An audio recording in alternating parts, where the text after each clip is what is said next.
Hello everyone, welcome to your mathematics YouTube channel maths miracle. Maths miracle के mathematics segment में हम बात कर रहे हैं क्लास 12 डिटरमिनेंट्स और यहाँ पे एक्सरसाइज है आपका 4.5 चैप्टर 4 के अंदर हम पढ़ रहे हैं और इसका जो हम बात करेंगे वो इंट्रोडक्शन बात करेंगे। इसके अंदर जो हम बात करेंगे स्टूडेंट्स वो है आपका application of determinants and matrices. ध्यान से सुनो, application of determinants and matrices. तो स्टूडेंट्स बोलते हैं कि सर इतने सारे एप्लीकेशन तो हमने पढ़ लिया, application of determinants and matrices की रिक्वायरमेंट क्या है? तो देखो ये एक्सरसाइज 4.5 जो है ये डिटरमिनेंट्स का अंतिम एक्सरसाइज है। तो यहाँ पे जरा ध्यान से सुनना, बहुत सारे स्टूडेंट्स को ये समझ में नहीं आता कि हमने क्लास 10th में तो पढ़ाई था एक्स वाई की वैल्यू वहां से निकाल देते हो, यहाँ पे क्या रिक्वायरमेंट पड़ रही है, यहाँ पे क्या। तो देखो समझो बात को कि बेसिकली अगर हम कह सकते हैं कि application of determinants and matrices का मेन मतलब क्या है, तो हम कह सकते हैं कि for solving the system of linear equation. ध्यान से सुनो, for solving the system of linear equation in 2 और 3 वेरिएबल्स। आप कह सकते हैं सर 4 वेरिएबल्स हाँ कर तो सकते हैं बट हमारे सिलेबस के बाहर है। तो चलिए सीधा हम बात करते हैं application of determinants and matrices के अंदर। क्लास 10th में चलेंगे 2 मिनट के लिए। हमने वहां पे सीखा था लीनियर इक्वेशन इन 2 वेरिएबल्स के लिए 2x + 3y = 5 और यहां पे 9x + y = 3 होता था। तो हम इक्वेशन फर्स्ट सेकंड करके और फिर उसको सॉल्व करते थे और यहां से x और y की वैल्यू निकालते थे। लेकिन हमारे पास यहां क्लास 12 के अंदर x y के साथ साथ जो है 3 वेरिएबल्स दिया हुआ है और 3 कोफिशिएंट्स दिया हुआ है। तो ऐसे केस में हम क्या करेंगे, तो देखो ऐसे निकाल तो सकते हैं, हम वैसे भी निकाल सकते हैं, x y की वैल्यू निकाल करके फिर तीसरी इक्वेशन में हम पुट कर देंगे तो वहां से आपको z की वैल्यू मिल जाएगी और इस तरह से x y z तीनों मिल जाएगा। बट देखो ये वाला चीज ना थोड़ा सा लंबा है और कॉम्प्लिकेटेड है। तो हम सीधा बात करेंगे आपसे कि हम देखो एप्लीकेशन की बात करेंगे तो 2-3 बातें हमें ध्यान में रखनी है। क्या रखनी है? देखो जब भी हम बात करेंगे तो सबसे पहले यहां पे बात करेंगे हम सिंगुलर मैट्रिक्स का, है ना। ध्यान से समझिएगा, सिंगुलर मैट्रिक्स। तो सिंगुलर मैट्रिक्स के लिए हमने पहले ही बताया था और काफी टाइम पहले से बता रहे हैं कि जिस मैट्रिक्स का डिटरमिनेंट्स, आप ध्यान से सुनो, जिस भी मैट्रिक्स का डिटरमिनेंट्स अगर ये 0 हो जाता है, आप समझो जिस भी मैट्रिक्स का डिटरमिनेंट्स 0 हो जाता है तो उसको आप सिंगुलर मैट्रिक्स बोलेंगे। अच्छा जी, तो नॉन सिंगुलर क्या होगा सर? आपको पहले से पता है कि नॉन सिंगुलर क्या होना चाहिए।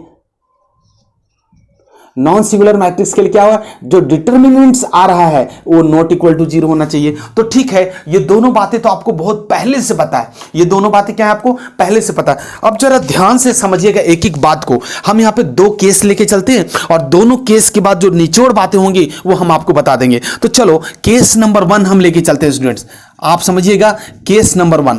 केस नंबर 1 में क्या कह रहा हूं कि when A is non singular matrix. देखो समझो, when A is a non-singular matrix, non-singular matrix. अच्छा जी, इसका मतलब क्या हुआ जी? इसका मतलब तो यही हुआ, नॉन सिंगुलर मैट्रिक्स का मतलब हुआ कि ये वाली बात है। इसका मतलब क्या हुआ कि डिटरमिनेंट्स ए, कोई मान लेते हैं रैंडमली हमारे पास कोई ए मैट्रिक्स है, तो इसका जो डिटरमिनेंट्स आएगा वो नॉट इक्वल टू 0 होगा। वो क्या होगा स्टूडेंट्स? वो नॉट इक्वल टू 0 होगा। अच्छा जी, जब नॉट इक्वल टू 0 होगा तो आप यहां पे एक बात याद करो कि जैसे ही नॉट इक्वल टू 0 होगा तो यहां से आपका ए इनवर्स एग्जिस्ट करेगा। हम लिख सकते हैं कि A inverse is exist, A inverse exist होगा। इसका मतलब क्या होगा कि ये जो मैट्रिक्स होगा ए, वो इन्वर्टिबल मैट्रिक्स होगा। ए इज इन्वर्टिबल मैट्रिक्स। ध्यान से सुनोगे, इन्वर्टिबल मैट्रिक्स है ना। ए इज क्या होगा? इन्वर्टिबल मैट्रिक्स,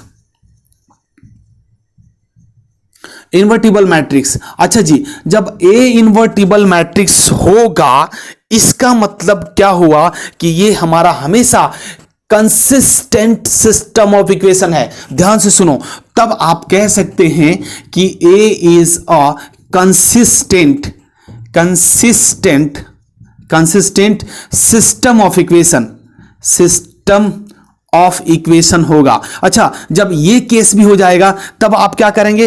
तब आप कह सकते हैं कि इसका जो सॉल्यूशन आएगा स्टूडेंट्स वो यूनिक आएगा। तो इस तरह से जब इनकंसिस्टेंट आता है तो याद रखिए कि इसका जो इक्वेशन आएगा वो यूनिक सॉल्यूशन आएगा। इसका जो सॉल्यूशन होगा स्टूडेंट्स वो यूनिक सॉल्यूशन होगा। अच्छा जी, तो यहां से क्या बातें निकल के आई, फाइनल कर रहा हूं मैं, जरा ध्यान से देखना। केस नंबर 1 में कह रहा है कि यदि कोई नॉन सिंगुलर मैट्रिक्स हुआ तो उसका डिटरमिनेंट्स नॉट इक्वल टू 0 होगा। होगा, अगर नॉट इक्वल टू जीरो हुआ तो वो ए इनवर्स एग्जिस्ट करेगा। इसका मतलब हुआ कि एग्जिस्ट कर रहा है, दैट मीन्स कि ये इन्वर्टिबल मैट्रिक्स हुआ। और जैसे ही इन्वर्टिबल मैट्रिक्स हुआ तो आप कह सकते हैं कि सिस्टम जो है वो कंसिस्टेंट है, और कंसिस्टेंट होने का मतलब है कि इसमें यूनिक सॉल्यूशन आपको मिलेगा। अच्छा जी, अब जरा ध्यान से एक बात और समझना है, और उसके बाद हम इसका फाइनल करेंगे कि एक्चुअली फाइनल में क्या होता है। आप देखिएगा, समझिएगा। अब हम करेंगे केस 2। क्या करेंगे स्टूडेंट्स? केस 2 आपको दिखाई दे रहा है, बहुत अच्छी तरह से दिखाई दे रहा है। देखो केस 2 में हम करते हैं क्या कि if A is a singular matrix, अभी नॉन सिंगुलर लिया था, अब हम लेते हैं सिंगुलर। ध्यान से यहां पे टाइम लगाइए, कोई दिक्कत नहीं। If A is a singular matrix, अच्छा जी, ए इज अगर सिंगुलर मैट्रिक्स होगा तो अगर नॉन सिंगुलर था तो डिटरमिनेंट जीरो हुआ, अगर सिंगुलर होगा तो क्या होगा? डिटरमिनेंट्स तो पक्का ही जीरो होगा। अगर डिटरमिनेंट जीरो हुआ तो यहां से समझो, यहां से दो बातें निकल के आएंगी। Then we have to find क्या फाइंड करना है sir? Adjoint of A into B, ये हमें फाइंड करना पड़ेगा। एक बात समझो, फाइनली एकदम क्लियर समझो कि यदि determinants A equal to zero हुआ, students determinant A equal to zero हुआ तो यहां से आपको फाइंड करना पड़ेगा एडीजे ए ऑफ बी, है ना, एडीजे ए ऑफ बी। और ये भी, ये देखो, अब एडीजे ए ऑफ बी क्या निकलेगा? अब यहां से भी दो केस आ जाएंगे। अब जरा ध्यान से देखिएगा, यहां से आपके पास दो केस आते हैं कि अगर आपने यहां से दो case ADJ A of B आपने निकाला और ये चीज आ गया, आप समझो मेरी बात, ये चीज अगर आपका आ गया नॉट इक्वल टू जीरो, अगर इसको सॉल्व करा और आपका आ गया नॉट इक्वल टू जीरो, तो ऐसे केस में आप कह सकते हैं कि ये जो सिस्टम ऑफ इक्वेशन है वो इनकंसिस्टेंट है। तो अब हम क्या सकते हैं? कह सकते हैं कि यहां जो एडीजे, अगर मैंने चेक किया डिटरमिनेंट से इक्वल टू जीरो हो गया और डिटरमिनेंट ए जीरो हुआ, तो अब आपको फाइंड करना पड़ेगा एडीजे बी। अच्छा, एडीजे ए इंटू बी करा तो आपको फिर से मिल गया determinant A is not equal to zero, है ना, तो इतना equal to not equal to zero. तो आप ये कह सकते हैं कि यहां पर जो होगा इनकंसिस्टेंट, थोड़ा मोटा लिख रहा है स्टूडेंट्स, इसको मैं पतला कर देता हूं, है ना, तो ये है इनकंसिस्टेंट सिस्टम ऑफ इक्वेशन। अच्छा जी, जब इनकंसिस्टेंट सिस्टम ऑफ इक्वेशन होगा तो ध्यान से सुनो, इसका हो जाएगा नो सॉल्यूशन। आपको दिख रहा है क्या? इसका इक्वेशन हो जाएगा नो सॉल्यूशन। ध्यान से समझना, इसका हो जाएगा थोड़ा नीचे, अच्छा ठीक है, यहां तक तो दिखा है आपको। इसका इक्वेशन हो जाएगा, वो हो जाएगा आपका नो सॉल्यूशन। अच्छा जी, नो सॉल्यूशन होगा। और अगर हम इधर बात करें स्टूडेंट्स कि अगर हम यहाँ पे ADJ A into B equal to, अगर मेरे पास जीरो हो गया, अभी देखो नॉट जीरो हुआ था तो ये बातें हुई थी, और अगर जीरो हुआ तो क्या बातें होंगी? अब यहाँ पे देखो, यहाँ से दो बातें निकल के आ जाएंगी। बहुत प्यार से समझिएगा तो बड़ा आसानी से समझ में आएगा, नहीं तो बहुत दिक्कत होगा। अगर ये इस तरह से हुआ तो यहाँ से दोनों बातें हो सकती हैं। ये तो एक तो कंसिस्टेंट हो जाएगा, है ना, एक ये कंसिस्टेंट हो जाएगा, और ये वाला क्या हो जाएगा स्टूडेंट? ये हो जाएगा आपका इनकंसिस्टेंट। दो बातें होंगी,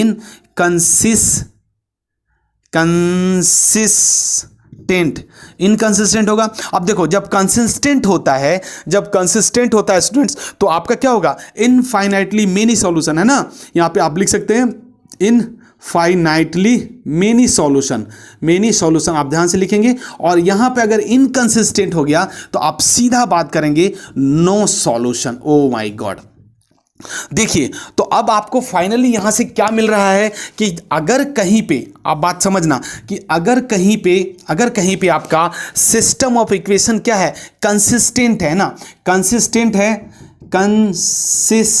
है सिस्टम ऑफ इक्वेशन।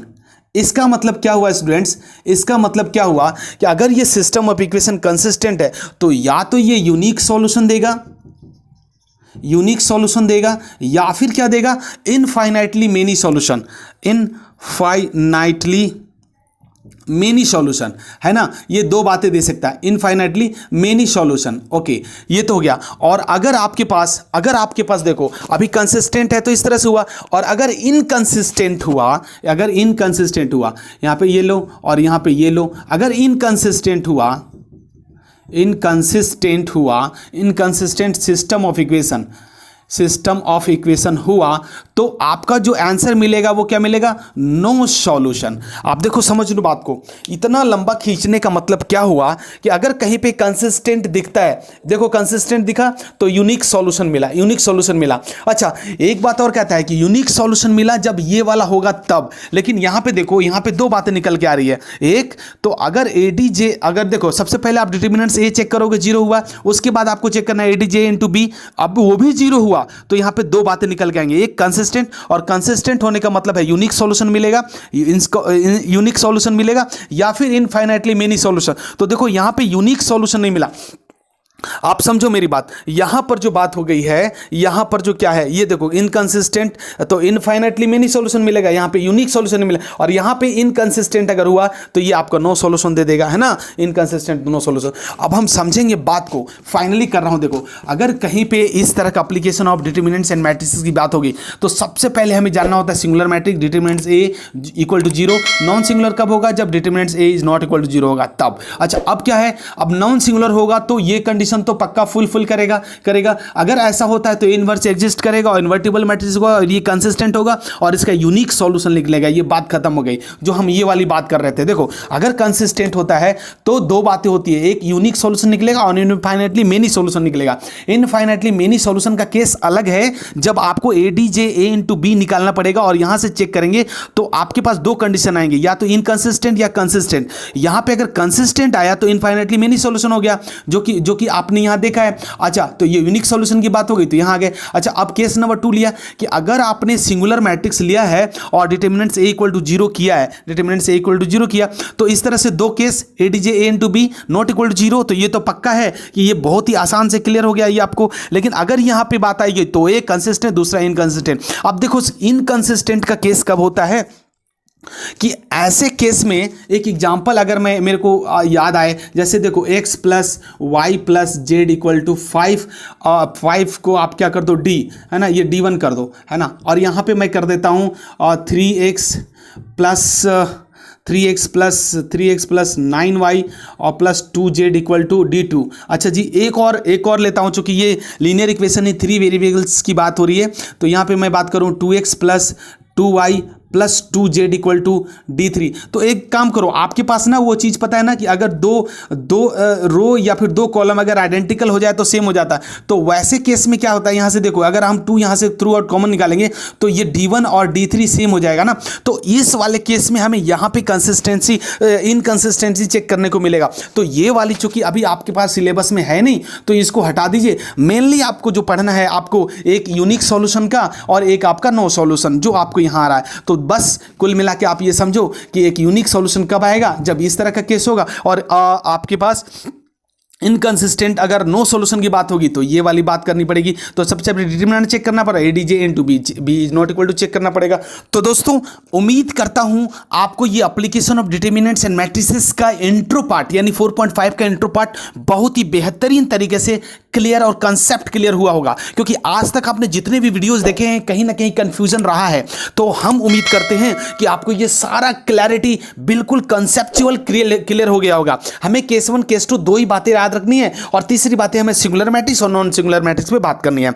तो हम इस वीडियो के अंदर इतना ही रखते हैं, मिलते हैं किसी अगले वीडियो में, तब तक के लिए जय हिंद।